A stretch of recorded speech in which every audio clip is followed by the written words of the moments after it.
I'm Chad Bailey. I've lived in Jonesborough for almost 33 years.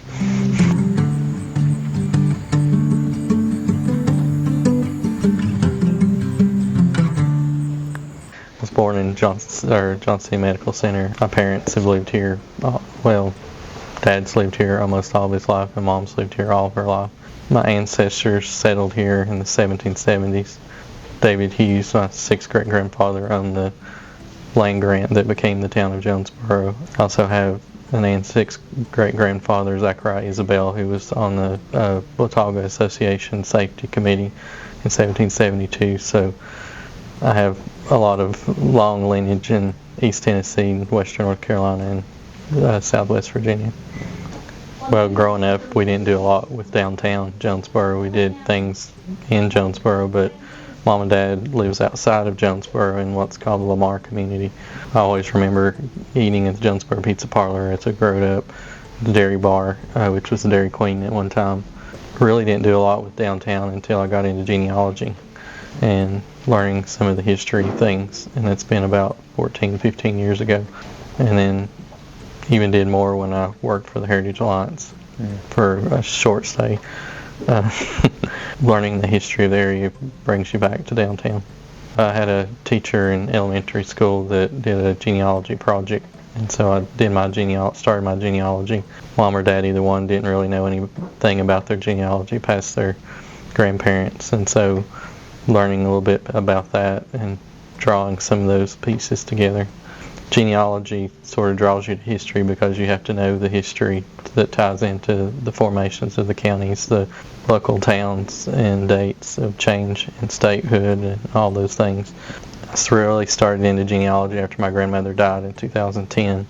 Met a lady named Elaine Cantrell at a genealogy meeting that I came to, and then met her at her house, and she had a binder on my mother's family, and one of the many binders that she had, she said, go upstairs and get book 10 of the Huffines. And so when we started going through that, it has a clipping of Mom and Dad's wedding announcement in the paper and things like that. So she always said that she was one of those people that she wasn't going to let me go. So she would come to my house drive to my house in her 80s, pick me up. We would go to a genealogy meeting, and then we would drive around the county. So she would tell me things that had happened and stories that she knew about. And so that sort of drew me into it even more. The biggest thing is most people don't realize that this is a gateway to the west. Jonesborough is. We're a town on the Great Wagon Road from the north, and people came through from Abingdon to Bristol and on down into Jonesborough, and the wagon road went west. So most people that had any connection coming from the north or the east to west, they had the interaction in Jonesborough. You're pulling a lot of your northern and eastern peoples that went west for their land grants through this area. Most people don't understand how important Jonesborough is in genealogy and history. Jonesborough's history is pretty much what has survived to keep it alive. The preservation movement that happened here in the 60s and 70s, and this being one of the first historic districts in the state, is what has brought heritage tourism to be a top priority in Jonesborough. This section is the genealogy section. It was founded in 1990 by the Jonesborough Genealogical Society. The vertical files that's in that room started with Lorraine Ray's father's collection, Charles Marion Bennett, as well as papers of Mary Hardin McCown, who was a Johnson City historian. Those have been added to over the years and sorted. What we do as a genealogical society is we do a help night back here on the second Thursday of each month, and so we have people travel in from different areas or people in Jonesborough that need help with their history and genealogy, and so we try to help them with the collection that's here. I'm a production planner for ebm-papst. I've been doing that since December the 4th. I'm relatively new to that job. I had worked in manufacturing for 7.5 years before that for A.O. Smith.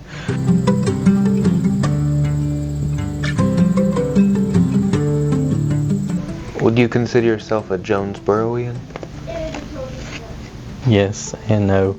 I've lived in outside of Jonesborough, but I've always been in Jonesborough. So yeah, I would be a Jonesboroughian. I also feel like I'm a Washington County, because my studies doesn't end in Jonesborough. My family's been all over.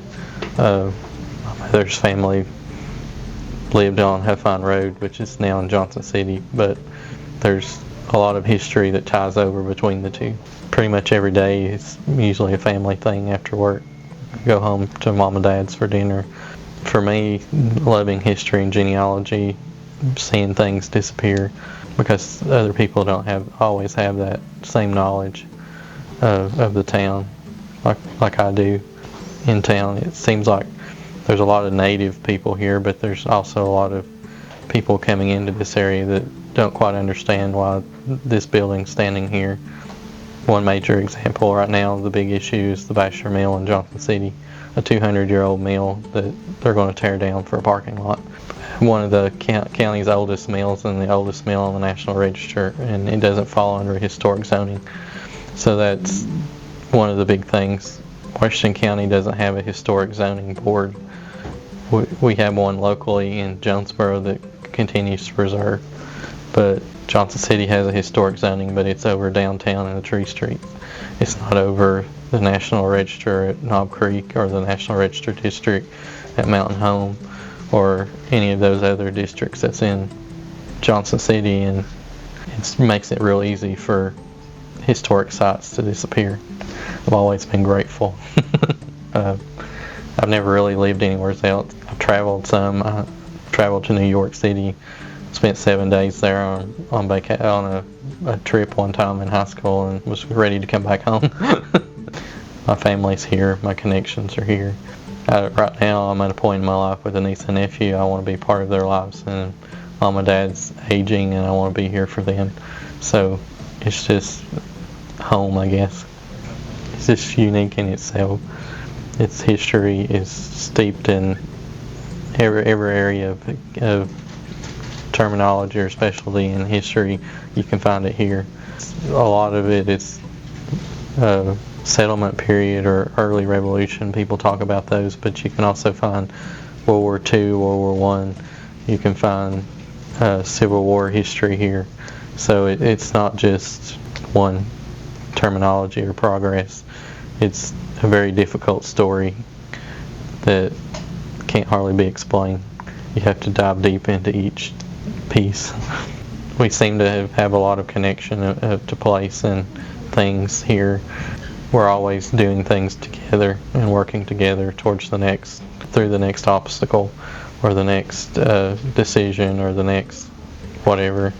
It seems to be a town that's fairly well connected. What are your hopes for Jonesborough moving forward? To continue to tell the stories, preserve the history. Historic zoning, I think, is what saved the town from its start. And historic zoning, I think, is what's going to continue to preserve it as it goes forward. Drawing on heritage tourism, I think, is going to be another heavy key into the future for the town. There's so many elements that the town can really draw on.